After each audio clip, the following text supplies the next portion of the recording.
Hi hello ಎಲ್ಲರಿಗೂ ನಮಸ್ಕಾರ. ಇವತ್ತು ಒಂದು ಸ್ವಲ್ಪ ವಿಭಿನ್ನವಾದ ವಿಡಿಯೋನೇ ಹಾಕ್ತಾಯಿದ್ದೀನಿ. ಇದು ನಮ್ಮ ಮನೆ ಸೋಲಾರ್ ರಿಪೇರಿ ಮಾಡಿಸ್ತಾ ಇರೋದು.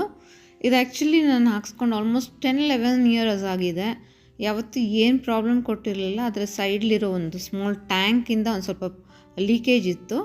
ಆದರೆ ಬ್ಯೂಟಿಫುಲ್ಲಾಗಿ ವರ್ಕ್ ಆಗ್ತಾಯಿತ್ತು ಅದು. ಸೊ ಟ್ಯಾಂಕ್ನ ರೀಪ್ಲೇಸ್ ಮಾಡ್ತಾಯಿದ್ದೀನಿ. ನೋಡಿ, ಹಳೆ ಟ್ಯಾಂಕ್ ಹಿಂಗಾಗಿದೆ, ಫುಲ್ಲು ತುಕ್ಕಿಡ್ದಿದೆ. ಆ್ಯಕ್ಚುಲಿ ನಮ್ಮದು ಕಾವೇರಿ ವಾಟ್ರೆ, ಬೋರ್ವೆಲ್ ವಾಟ್ರ್ ವೆರಿ ರೇರ್. ಯಾವತ್ತಾದರೆ ಬಂದಿಲ್ಲ, ಒಂದು 2-3 ದಿನ ಅಂದಾಗ ಯೂಸ್ ಮಾಡ್ತೀನಿ.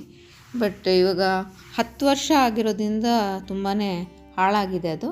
ಸೊ ರೀಪ್ಲೇಸ್ಮೆಂಟ್ಗೆ ಬೇರೆ ಟ್ಯಾಂಕ್ ತರಿಸಿದ್ದೀನಿ ಇವಾಗ. ಇದೊಂದು ಸ್ವಲ್ಪ ಹಳೇದಕ್ಕಿಂತ ಬೇರೆ ಥರ ಡಿಫ್ರೆಂಟ್ ಆಗಿದೆ. ನೋಡಿ, ಅಲ್ಲಿ ಒಳಗಡೆ ಆ ಬಾಲು ಇಟ್ಟಿದ್ದಾರೆ, ಎಲ್ಲ ಇಟ್ಟಿದ್ದಾರೆ. ಸೊ ಇದೆಲ್ಲ ನಮಗೆ ಸರ್ವಿಸ್ಗೆ ಟೋಟಲಾಗಿ 5,000-6,000 ಆಯಿತು. But it is really worth. ಯಾಕಂತಂದರೆ ಸೋಲಾರು ವೆರಿ ಮಚ್ ಇಂಪಾರ್ಟೆಂಟ್. ಎಷ್ಟೇ ಮೋಡ ಆದ್ರೂ ಒಂದು 2-3 ದಿನ ಕಂಟಿನ್ಯೂಸ್ ಮೋಡ ಇದ್ದಾಗ ಮಾತ್ರ ಒಂದು ಸ್ವಲ್ಪ ಬೆಚ್ಚಗೆ ನೀರು ಬರುತ್ತೆ. ಇಲ್ಲ ಅಂತಂದರೆ ಸಖತ್ ಬಿಸಿ ಬಿಸಿ ನೀರು ಬರುತ್ತೆ. ತುಂಬಾ ಯೂಸ್ಫುಲ್ ಇದೆ. ನನಗಂತೂ ತುಂಬಾ ಇಷ್ಟ ಆಯಿತು. ಏನು ನಿಮಗೆ ಆ್ಯನ್ಯುವಲ್ ಮೈಂಟೆನೆನ್ಸ್ ಬರೀ 40 ರೂಪಾಯಿ ಆಗುತ್ತೆ. ನನಗೆ 10 ವರ್ಷ ಆಯಿತು, ಏನು ರಿಪೇರಿ ಮಾಡಿಸಿರಲಿಲ್ಲ, ಏನೂ ಪ್ರಾಬ್ಲಮ್ ಇರಲಿಲ್ಲ. 10 ವರ್ಷ ಆದಮೇಲೆ ನಾನು ಮಾಡಿಸ್ತಾ ಇರೋದು ಇವಾಗ. ಇವ್ರು ತುಂಬಾ ಚೆನ್ನಾಗಿ ಮಾಡಿಕೊಟ್ರು. ಟ್ಯೂಬ್ಸ್ ಎಲ್ಲ ತೆಗೆದು ಅದೆಲ್ಲ ಫುಲ್ ಕ್ಲೀನ್ ಮಾಡಿದ್ರು. ಎಷ್ಟು ಮಣ್ಣಿತ್ತು ಅದ್ರ ಒಳಗಡೆ ಅಂದರೆ ಸಿಕ್ಕಾಪಟ್ಟೆ ಮಣ್ಣಿತ್ತು. ಬಟ್ ನೀಟಾಗಿ ಮಾಡಿಕೊಟ್ರು. ಭಾಳ ಖುಷಿ ಆಯಿತು ನನಗೆ. ನೋಡಿ, ಇಷ್ಟೆಲ್ಲ ಗಲೀಜೆಲ್ಲ ತೆಗಿತಾ ಇದ್ದಾರೆ ಅಲ್ಲಿಂದ. 10 ವರ್ಷದ ಗಲೀಜಿರುತ್ತಲ್ಲ ಅದರಲ್ಲಿ. ತುಂಬ ಚೆನ್ನಾಗಿ ವರ್ಕ್ ಆಯಿತು ನನಗೆ. ಎಲ್ಲರ ಮನೇಲಿ ಮಸ್ಟ್, ವೆರಿ ಇಂಪಾರ್ಟೆಂಟ್ ಇದು. ಮನೇಲಿದ್ದರೆ ಒಳ್ಳೆಯದೇ.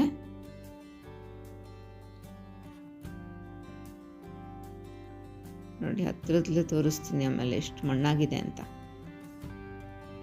ಎಲ್ಲ ಟ್ಯೂಬ್ ಒಳಗಡೆ ತುಂಬ ಮಣ್ಣು ಸೇರ್ಕೊಂಡ್ಬಿಟ್ಟಿದೆ.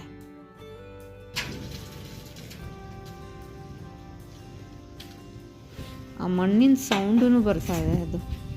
ಆ್ಯಕ್ಚುಲಿ ನೋಡಿ, ಇಷ್ಟೊಂದು ಮಣ್ಣು ಬಂದಿದೆ ಅದರಿಂದ. ಸೊ ನಮ್ದು ಆಲ್ಮೋಸ್ಟ್ 16 ಟ್ಯೂಬ್ಸ್ ಏನೋ ಇದೆ.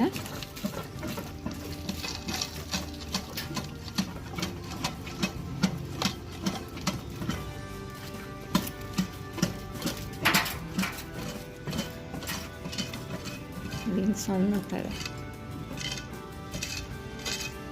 ಆ ಸೌಂಡು ಅದೇ ಅಲ್ವಾ, ಕಲ್ ಥರ. ಅದೇ ನಂದು 16 ಟ್ಯೂಬ್ಸ್ ಇದೆ. ಸೊ ಅದನ್ನೆಲ್ಲ ಫುಲ್ಲು ನೀಟಾಗಿ ಮಣ್ಣೆಲ್ಲ ತೆಗೆದು ಮತ್ತೆ ವಾಶ್ ಮಾಡಿ 2 ಸರಿ ಆಮೇಲೆ ರೀಪ್ಲೇಸ್ ಮಾಡಿದ್ರು.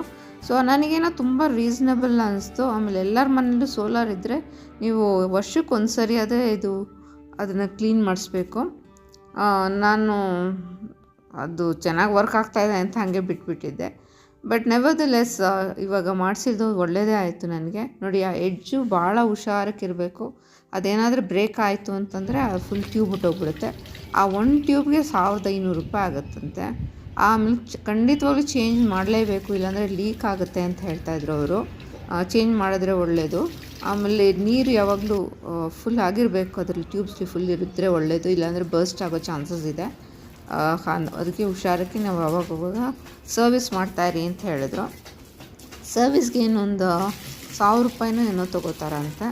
ಸೊ ಇದೇ ಥರ ಎಲ್ಲ ತೆಗೆದುಬಿಟ್ಟು ಎಲ್ಲ ಅರೇಂಜ್ ಮಾಡಿಕೊಡ್ತಾರೆ. ಆ ಅರೇಂಜ್ ಮಾಡಬೇಕಾದ್ರೂ ಹುಷಾರಕ್ಕೆ ಮಾಡಬೇಕು, ಇಲ್ಲ ಅಂತಂದರೆ ಅದು ವಾಟ್ರ್ ಲೀಕೇಜ್ ಆಗುತ್ತೆ. ನಾನು ಮಾಡಬೇಕಾದ್ರೆ ವಾಟ್ರ್ ಲೀಕೇಜ್ ಆಗ್ತಾಯಿತ್ತು. ಸೊ ಅದಕ್ಕಾಗಿ ಒಂದು ಸ್ವಲ್ಪ ದಿನ ವೆಯ್ಟ್ ಮಾಡಿ ಮತ್ತೆ ಚೆಕ್ ಮಾಡಿದೆ. ಸೊ ಓವರಾಲ್ ತುಂಬ ಚೆನ್ನಾಗೇ ನನಗೆ ಕೆಲಸ ಮಾಡಿಕೊಟ್ರು. I hope you like this video. Thank you so much for watching. You all have a very good day. Take care.